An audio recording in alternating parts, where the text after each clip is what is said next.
Welcome, Empress, to the hall of the Imperial Universal Ruling Council.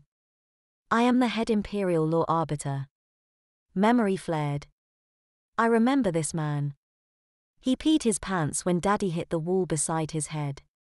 He was the one that said Mommy and Daddy had no choice but to collar me on my 5th birthday and forced me to be my mommy's pet. This is the individual that spoke to me like I was trash that day.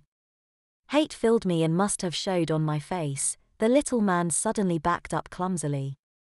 His expression was one of great fear. I looked at him and said in a very angry voice, "I know and remember you, little man. Stay out of my way. It will bode most ill for you if you don't." He stammered, but,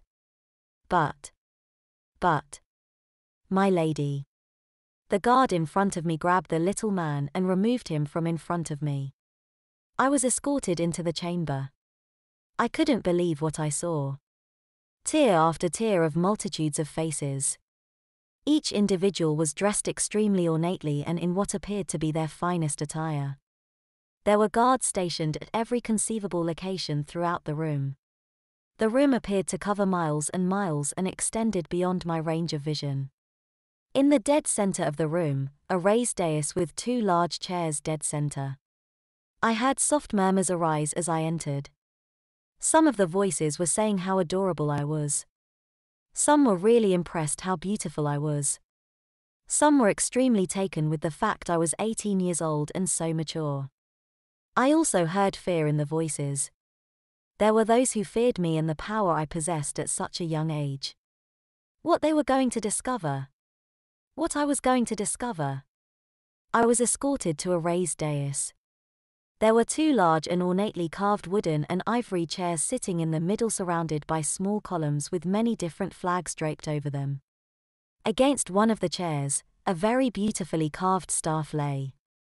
A man approached me and bowed. He said, "Welcome, my lady. I am your assigned Imperial Grand Vizier.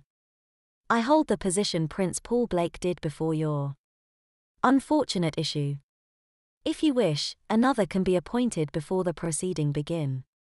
My name is David. I am the Crown Prince of Theta Minor." An awareness of this and what to say came to me. I was really impressed with this. I could feel it as the Guardian interface integrated the necessary information on what I was to say and do next. I waved my hand and said, "I accept you, David, until such time I find another that is better or you no longer can perform your duties." He bowed deeply and replied, "Thank you, my lady. I will perform my duties honestly and faithfully to the best of my ability." I placed my hand on his head and said, "This is all I ask of anyone." He turned to the many, many people and said in a loud booming voice, "All rise and pay homage to the Empress of the known universe as explored by man." There was a multitude of sounds as all rose and bowed or curtsied and said in unison, "My lady."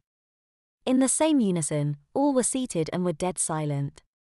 I looked at David and beckoned to him. He approached quickly. I whispered, "What in this universe am I supposed to do?"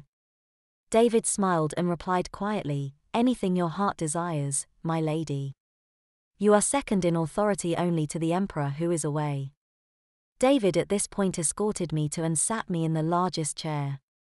I looked at him bewildered and said in a very anxious whisper, "I don't have a clue as to what to do here." David looked at me and said quietly, "Anything you do, is what you do, my lady. It becomes universal imperial law." I sat in the huge chair. I was scared down to the deepest part of my heart. 2 things happened at the same time. A click in my head as AI control vector enabled and the soft voice of the new computer systems on my wrists started speaking to me. No takeover of my actions, just soft instruction filled me and was recorded in the new data bank and a new profile created which then became my memory and knowledge. Then, click again. I knew how to fulfill my duties and was guaranteed to be completely free to do so without AI control vector. I blinked at the sudden understanding that flooded me. I was slightly dizzy with the new knowledge that had infused me. I knew what was expected of me and what I must now do. I looked at David and said, "Imperial Grand Vizier, what is the grave business that comes before me on this day?"